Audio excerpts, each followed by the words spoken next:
सुमित्रा निवास में सुमित्रा का निवास तो काफी भरा हुआ था, लेकिन फिर भी सुमित्रा की जुबान पर हर समय उसकी बेटी निशा का ही गाना रहता। ऐसे ही एक दिन सुमित्रा अपनी पड़ोसन विमला के साथ बैठकर बातें कर रही थी। सच कहूँ तो आजकल की बहुएं कुछ काम नहीं आती। वो बस अपना और अपने पति का ही ख्याल रखती है। सास की तो किसी को परवाह ही नहीं होती। ये कैसी बात कर रही है सुमित्रा? भाई मेरी बहू तो बहुत अच्छी है, मेरा सारा कहना मानती है। तुझे इसलिए ऐसा लग रहा है क्योंकि तेरी बेटी नहीं है ना, और बेटी कितना ख्याल रखती है अपने माँ बाप का, इसका पता नहीं है तुझे। अरे जितना बहू अपनी सास का ख्याल रखती है ना, उससे कहीं ज्यादा बेटियां अपनी माँ का ख्याल रखती है। ये तेरी सोच है सुमित्रा, क्योंकि तूने कभी भी अपनी बहुओं को अपनी बेटी के समान प्यार नहीं किया ना। अरे जब तू अपनी बहू को बेटी का दर्जा ही नहीं देगी तो तेरी बहू तुझे अपनी माँ कैसे मान लेगी? खैर अच्छी बात है अगर निशा तेरा ख्याल रखती है तो। अरे वो तो बहुत ख्याल रखती है। तुझे पता है वो तो मुझे अपने घर बुला रही थी, कह रही थी माँ तुम घर आ जाओ, मैं तुम्हें अपने पास रख लूंगी। भगवान मेरी बेटी जैसी बेटी सबको दे। सुमित्रा ये बात बोल ही रही थी कि तभी सुमित्रा की छोटी बहू अपने हाथ में चाय का ट्रे लिए आती है। माँ जी, आप किसकी बात कर रही हैं? अरे अपनी निशा की बात कर रही हूँ। उसको ना हर समय मेरी चिंता रहती है। अरे तो अच्छी बात है ना, आपकी बहू आपका ख्याल नहीं रखती तभी तो आप हर बात अपनी बेटी से कहती हैं और उसे ही सारी परेशानियां बताती हैं। तूने सही कहा बहू। वैसे निशा मुझे समझती तो बहुत है, जो काम तुम्हारा है वो मेरी बेटी करती है। सुमित्रा की बात सुनकर वाणी को गुस्सा तो बहुत आता है, लेकिन वो कुछ नहीं करती क्योंकि वो अपनी पड़ोसन के सामने अपने घर में बहस नहीं चाहती थी। इसलिए वो चुपचाप वहां से चली जाती है और सीधा अपनी जेठानी रूही के पास जाती है। वाणी का उतरा हुआ चेहरा देखकर रूही उससे पूछती है, वाणी क्या हुआ, तुम इस तरह उदास क्यों हो? दीदी, अब उदास होने की और कौन सी वजह हो सकती है सिवाय माजी और निशा की? तो मतलब आज भी माजी ने लोगों के सामने हमारी बुराई कर ही दी और अपनी बेटी की तारीफ। ये सही है, मतलब सब चीजें करें हम और सारा क्रेडिट लेकर जाए हमारी प्यारी ननद। रूही और वाणी अपनी इकलौती ननद से काफी चिढ़ा करती थी क्योंकि शादी होने के बाद भी सुमित्रा हर समय अपनी बेटी के ही गुणगान गाया करती। ऐसे ही समय गुजरता है और गुजरते समय के साथ आए दिन सुमित्रा अपनी बेटी के किस्से अपनी दोनों बहुओं को सुनाती, जिससे रूही और वाणी काफी परेशान हो जाती। ऐसे ही एक दिन रूही और वाणी एक साथ बैठकर टीवी देख रहे थे, तभी वहां सुमित्रा कॉल पर बात करते हुए आती है। अच्छा ऐसा हुआ था, चल कोई बात नहीं, अगर तुझे थोड़े दिन यहाँ आकर रहना है तो तू यहाँ रह सकती है। अरे आखिर ये घर तेरा भी तो है। लेकिन माँ भाभी को पसंद नहीं है ना मेरा वहाँ आना। अरे कोई कुछ नहीं कहेगा, आजा तू। सुमित्रा जैसे ही फोन काटती है तो रूही अपनी सास से कहती है, माँ जी कौन आ रहा है घर में? हाँ माँ जी, कोई मेहमान आ रहा है क्या? हाँ बहू निशा आ रही है, वो थोड़ी सी परेशान है तो मैंने सोचा क्यों ना निशा को यहाँ रहने बुला लूँ, इससे उसका मन भी बहल जाएगा और मैं उससे मिल भी लूँगी। वैसे भी बहुत समय हो गया है मिले हुए। तो कब आ रही है दीदी? अरे शाम तक आ जाएगी। देखो तुम दोनों उसकी मनपसंद का खाना बनाना।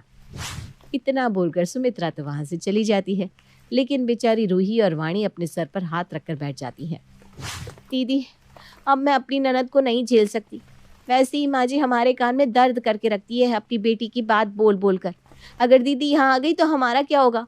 माँ जी तो हमारा जीना ही हराम कर देंगी। यही तो मैं भी सोच रही हूँ यार, हम अपने मायके चले जाए क्या? नहीं दीदी, अगर हम में से कोई एक भी मायके जाएगा तो माँ जी को लगेगा कि हम उनकी बेटी से चिढ़ते हैं, इसलिए हमारा यहाँ से जाना तो सही नहीं होगा। फिर तो अब एक ही रास्ता बचता है और वह है चुपचाप अपनी ननद को झेलना। रूही और वाणी आपस में बात करने के बाद अपने अपने कमरे में चली जाती हैं। शाम को जब निशा अपने मायके आती है तो सभी को वो प्रणाम करती है, लेकिन उसकी दोनों भाभी निशा को कोई जवाब नहीं देती। अपनी भाभी का ऐसा बर्ताव देखकर निशा को कुछ समझ में नहीं आ रहा था कि आखिर उसकी भाभियां उसके साथ ऐसा बर्ताव क्यों कर रही हैं। निशा अपनी भाभी के ऐसे बर्ताव करने के पीछे का कारण जानना तो चाहती थी, लेकिन वो अभी कुछ भी बोलना सही नहीं समझती क्योंकि अभी अभी तो घर आई थी। भाभी मैं क्या कह रही थी कि मैं काफ़ी थक गई हूँ, अगर एक कप कॉफ़ी हो जाए तो। हाँ हाँ, क्यों नहीं दीदी, आखिर हमारे घर इतने समय बाद आई हैं आप, आपकी सेवा तो बनती ही है। आप यहीं बैठिए, मैं अभी आपके लिए कॉफ़ी लेकर आती हूँ। वाणी वहाँ से कॉफ़ी बनाने चली जाती है। वहीं रूही अपनी सास और ननद के साथ बैठ जाती है। वैसे दीदी बहुत समय बाद आप यहाँ आई हैं, आने में कोई दिक्कत तो नहीं हुई ना? नहीं भाभी, मुझे कोई दिक्कत नहीं हुई। वैसे भी घर है ही कितना दूर, जो दिक्कत होगी। हाँ ये भी सही है। वैसे दीदी मैं कह रही थी कि आज आप यहाँ कैसे, मतलब मैं इसलिए पूछ रही हूँ क्योंकि आप आती नहीं ना, इसलिए। अपनी भाभी के मुंह से ऐसी बातें सुनकर निशा समझ जाती है कि उसकी भाभी उसके यहाँ आने से खुश नहीं है। भाभी चिंता मत कीजिए, मैं यहाँ ज़्यादा समय नहीं रहूँगी। बहुत जल्द ही मैं यहाँ से चली जाऊँगी। अरे ऐसे कैसे जाएगी, इतने दिन बाद आई है, कम से कम 1 हफ्ते रह कर जाइयो। मैं अभी देखती हूँ आखिर कौन तुझे यहाँ रहने से रोकता है। वो सब आपस में बात कर ही रहे थे, तभी वाणी अपने हाथ में कॉफी लेकर आती है और अपनी ननद को देती है। कुछ घंटे बाद अब सभी खाना खाकर सो जाते हैं। ऐसे ही दिन गुजरते हैं और गुजरते समय के साथ सुमित्रा अब अपनी बेटी से ही बात करती। एक दोपहर रूही अपनी सास और ननद को खाने के लिए बुलाती है। माँ जी, दीदी दोपहर का खाना लग गया है, आप जल्दी से खाना खा लीजिए, नहीं तो ठंडा हो जाएगा। हाँ बहू, हम आते हैं, तू चल। सुमित्रा रूही को वहां से जाने के लिए बोल देती है, लेकिन सुमित्रा ने अपनी बहू को बाहर क्यों निकाला? बस यही बात रूही को हजम नहीं होती और वो पहुंच जाती है अपनी देवरानी के पास। वाणी, हो ना हो ये लोग कुछ तो गड़बड़ कर रहे हैं। तुम्हें पता है, अभी मैं माँ जी के पास गई उन्हें खाने पे बुलाने के लिए, तो माँ जी और दीदी दोनों ही चुप हो गई मुझे देखकर और मुझे बाहर भेज दिया। छोड़ो ना दीदी, अब जब वो दोनों हमें कुछ बताना ही नहीं चाहती तो हम क्या कर सकते हैं। आप उनकी बातों पर ध्यान मत दो और खाना खाओ, उन्हें भूख लगेगी तो खुद आ जाएंगी। वाणी की बात सुनकर रूही अब खाना खाने लगती है। समय गुजरता है। गुजरते समय के साथ सुमित्रा अब हर चीज में अपनी बेटी से सलाह लेती और ये देखकर रूही और वाणी को बहुत गुस्सा आता। साथ ही उन्हें अब ये भी डर लग रहा था कि उनकी जायदाद में सुमित्रा निशा को भी हकदार ना बना दे। दीदी, माँ जी ने कहा था कि ननद जी हफ्ते भर रुकेंगी, लेकिन दीदी को तो यहाँ आए हुए महीना भर होने को है। माँ जी सब कुछ दीदी को देती ही जा रही है। कल को कहीं ऐसा ना हो कि माँ जी बोले इस घर के 2 नहीं बल्कि 3 हिस्से होंगे। तुम कहना क्या चाहती हो वाणी, साफ साफ बोलो। अरे दीदी, मेरे कहने का साफ मतलब ये है कि जिस तरह माँ जी हर चीज़ में ननद जी को पूछ रही है ना, उससे साफ जाहिर हो रहा है कि इस घर के अब 2 नहीं बल्कि 3 हिस्से होंगे। ये क्या बोल रही हो तुम वाणी, तुम्हारा दिमाग तो ठीक है? भला दीदी इस घर में हिस्सा कैसे ले सकती है? तुम ना कुछ ज्यादा ही सोच रही हो। ठंडा पानी पियो और आराम करो, जाओ। दोनों देवरानी जिठानी आपस में बात कर रही थी, तभी वहां एक वकील आता है। वकील को देखकर वाणी और रूही के चेहरे का रंग उड़ जाता है। ये वकील यहाँ क्यों आया है? ये तो वकील से बात करके ही पता चलेगा। वाणी और रूही वकील से कुछ पूछ पाते उससे पहले सुमित्रा वकील को अपने कमरे में ले जाती है। कुछ घंटे बाद जब वकील वापस जाने लगता है तब रूही वकील से बात करती है। एक्सक्यूज मी सर, आप यहाँ क्यों आए हैं? मेरा मतलब यहाँ कोई काम था क्या? हाँ, आपकी सास ने प्रॉपर्टीज के लिए मुझे यहाँ बुलाया था। फाइनल हो गया है, बस अब पेपर देने उन्हें। इतना बोलकर वकील वहां से चला जाता है। लेकिन वकील की ऐसी बात सुनने के बाद रूही और वाणी का पारा हाई हो जाता है।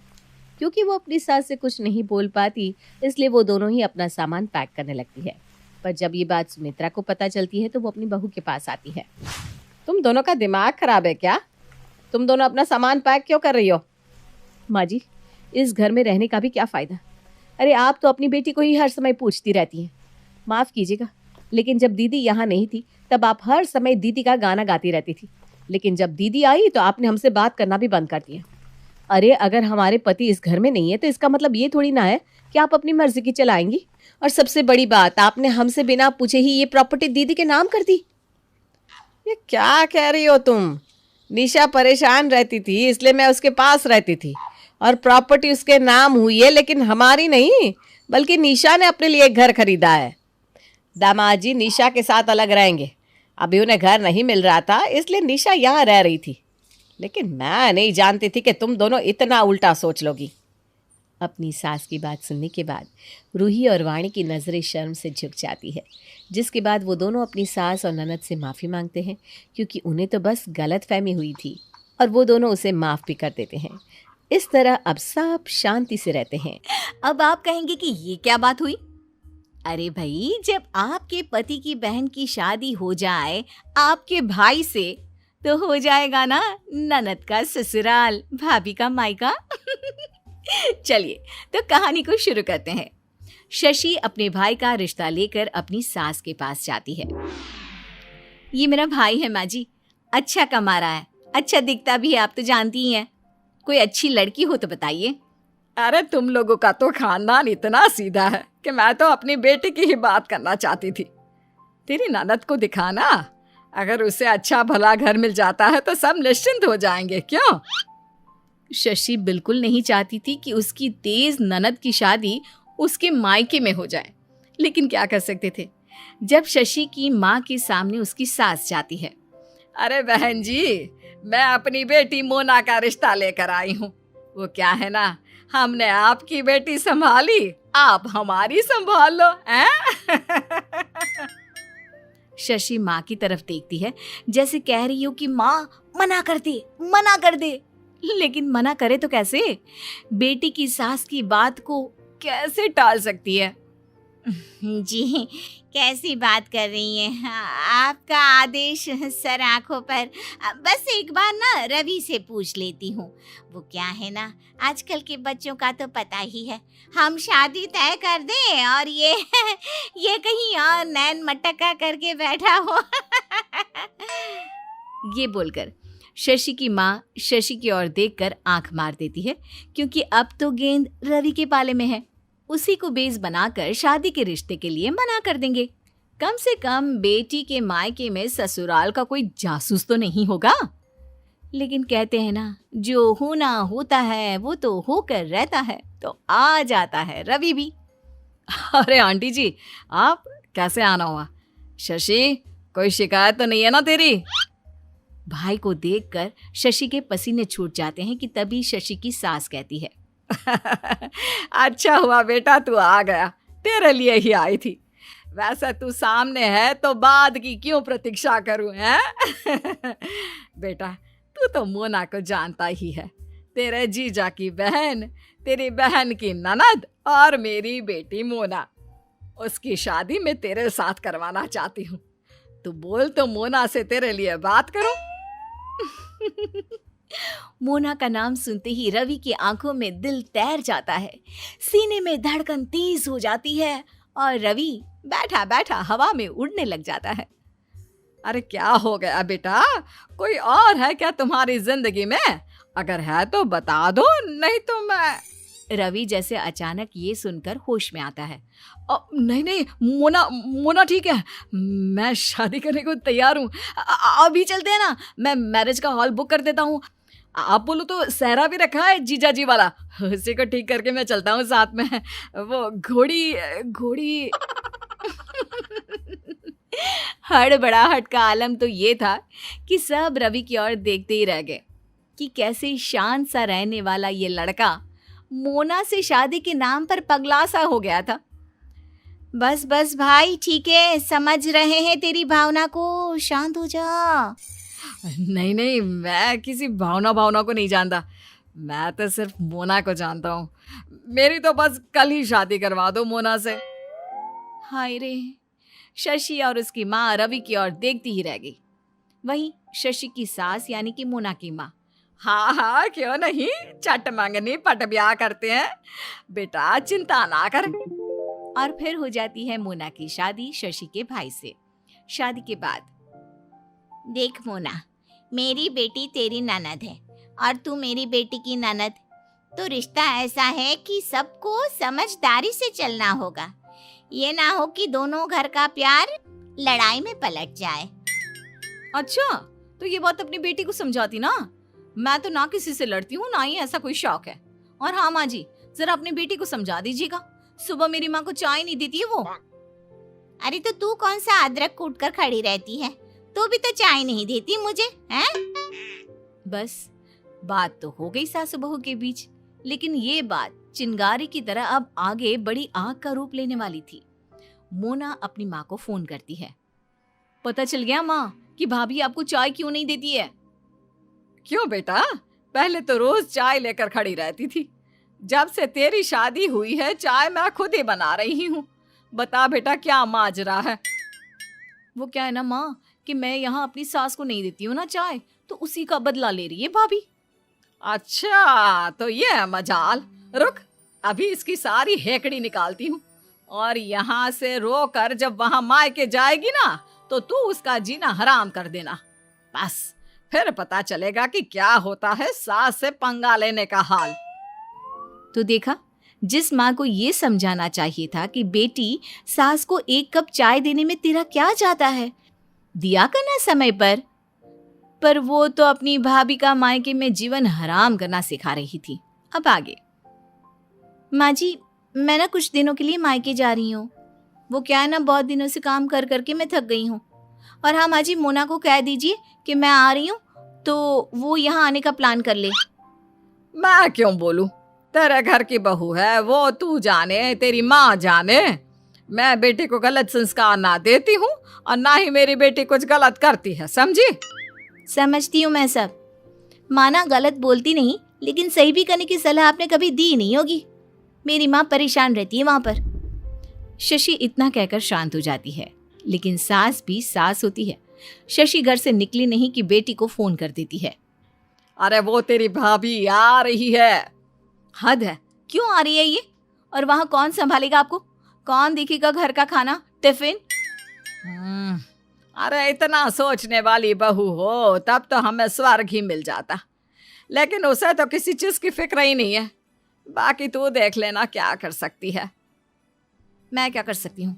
मैं तो बस खाना बना दूंगी और सो जाऊंगी। बाकी माँ बेटी जाने। ज्यादा करेंगी ना तो मैं भी बोरिया बिस्तरा बांध कर तेरे पास आ जाऊंगी।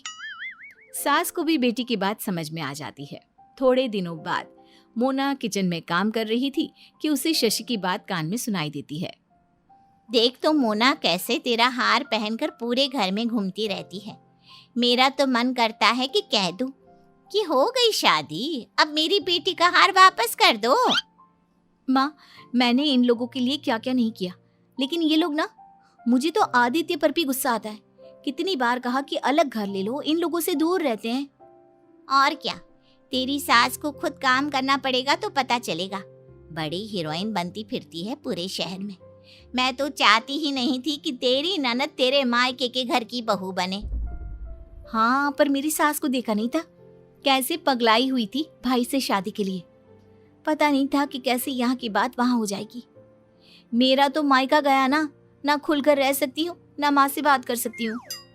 मोना को गुस्सा आ जाता है। वो बाहर आती है और ननद को रोटी देकर कहती है, मैं ना कुछ दिनों के लिए घर जा रही हूँ, आप आराम से अपनी माँ के पास रहो। लेकिन मैं कुछ दिनों के लिए आराम करने आई हूँ, ऐसे में देख लो, कल को मैं अगर रवि के साथ कहीं और रहने चली जाती हूँ तब तुम कैसे मैनेज करोगी? अरे कैसी बात कर रही हो? माँ कैसे रहेंगी? मैं भी तो तुम्हारी माँ का पूरा ख्याल रख रही हूँ ना। अरे सब सुना मैंने कि तुम भाई पर घर छोड़कर अलग रहने का दबाव बना रही हो। एक बात कान खोलकर समझ लो, वहां तुमने घर छोड़ा तो यहाँ मैं भी घर छोड़कर चली जाऊंगी। उफ, ये क्या, सारा प्लान आउट हो गया। वाह, बड़ी आई मेरी बेटी से तुलना करने वाली। अरे भला मान उसने तेरी शादी होने दी, वरना कोई और होती ना तो खुद के मायके में ससुराल का कुत्ता भी ना रहने देती। बहू की तुलना कुत्ते से? अब तो बात बढ़ गई। मोना उठाती है बोरिया बिस्तरा और पहुंच जाती है मायके में माँ। अरे क्या हो गया मेरी रानी बेटी को? क्यों रो रही है? कुछ बोला क्या शशि ने तुझे? माँ वो क्या बोलेगी, वो तो त्याग की मूर्ति है ना। उसकी माँ यानी मेरी सास बोल रही थी कि मेरी तो शादी ही नहीं हो रही थी, लेकिन भला हो शशि भाभी का जिन्होंने मेरी शादी करवा दी, वरना तो मैं किसी कुत्ते जैसी थी। देखा बात क्या हुई और घर पहुंचकर वो क्या बन गई। लेकिन फिर भी अब आगे। इतनी हिम्मत उन लोगों की! अरे याद दिलाओ कैसे उनका बेटा तुम्हारा नाम सुनकर ही पागल हो गया था। अरे कहाँ है रवि? तू आई तो तुझे रोका नहीं उसने? उन्हें तो पता भी नहीं है कि मैं यहाँ आ गई हूँ। वो तो शाम को घर जाएंगे तब पता चलेगा। वहीं शाम को जब घर बेटा आता है तो सामने बहन को बैठा देखकर कुछ नहीं बोलता। क्या बात है भैया, मैं सामने दिखाई नहीं दे रही हूँ क्या? शादी के बाद आई हूँ, ना हाय ना हेलो ना ही गले लगाया। भाभी ने तेरे कान भर दिए लगता है। अरे बस करो, क्या क्या बकवास कर रही हो? दिमाग में कूड़ा भरकर मत आया करो, समझी? बेचारी शशि का तो 2 दिन मायके में रहना दुश्वार कर दिया तुमने। अब क्या चाहती हो? तुम्हें यहाँ आराम से प्यार से रखे? ये सुनते ही मोना रोने लगती है। वहीं शशि के घर पर देख शशि, आती है तो प्यार से रहा कर। मेरी मोना घर संभाल रही थी, घर में सब ठीक चल रहा था। तू 2 दिन के लिए आई और मेरी बीवी को घर छोड़कर जाना पड़ा। तुम माँ बेटी मिलकर करना क्या चाहती हो ये बता दो। मेरी बीवी की तुलना तुम लोग कुत्ते से करते हो, शर्म नहीं आती? मैं जा रहा हूँ उसे घर लाने। चल, तुझे तेरे घर छोड़ देता हूँ। अरे क्यों? मेरी बेटी क्यों जाएगी? ना हमने तेरी बीवी को जाने को कहा था और ना ही उसे कुत्ता कहा। उसने क्या क्या कहा है मुझे क्या पता। वहीं मोना का भाई भी उसे लेकर शशि को लेने और उसे छोड़ने के लिए निकलता है, लेकिन जैसे ही वो दोनों अपने अपने घर पहुंचती है। हाँ भाई, गई तो शान से थी, क्या हो गया जो वापस आ गई? वहीं मोना की सास, अरे गई थी तो रहती ना, आ क्यों गई? दोनों कुछ नहीं कहती और किचन में लग जाती है काम करने। फिर न जाने दोनों को क्या होता है, दोनों एक दूसरे को फोन करती हैं। भाभी भाभी क्या? मैं तो तेरे लिए शशि हूं ना। माँ के घर में ना आराम था। हाँ लेकिन ये है ना। अच्छा मैं क्या कह रही थी, अब जो हो गया उसे भूल जाते हैं और रिश्ते को सुधार लेते हैं, तो ही हम लोग आराम से अपने मायके में रह पाएंगे। शशि को भी मोना की बात अच्छी लगती है। दोनों मिलजुल कर रहती हैं और ससुराल को मायका और मायके को ससुराल बनाने की कोशिश नहीं करती। लेकिन कहानी में अभी ट्विस्ट है। आप कहेंगे कि ये बदलाव आया कैसे दोनों में, तो उसके पीछे हैं ये दोनों मोना का पति और शशि का पति। वाह जीजा जी, क्या आइडिया निकाला है। अब वो दोनों मायके की लालच में लड़ेंगे नहीं और हम दोनों भी खुश, क्यों?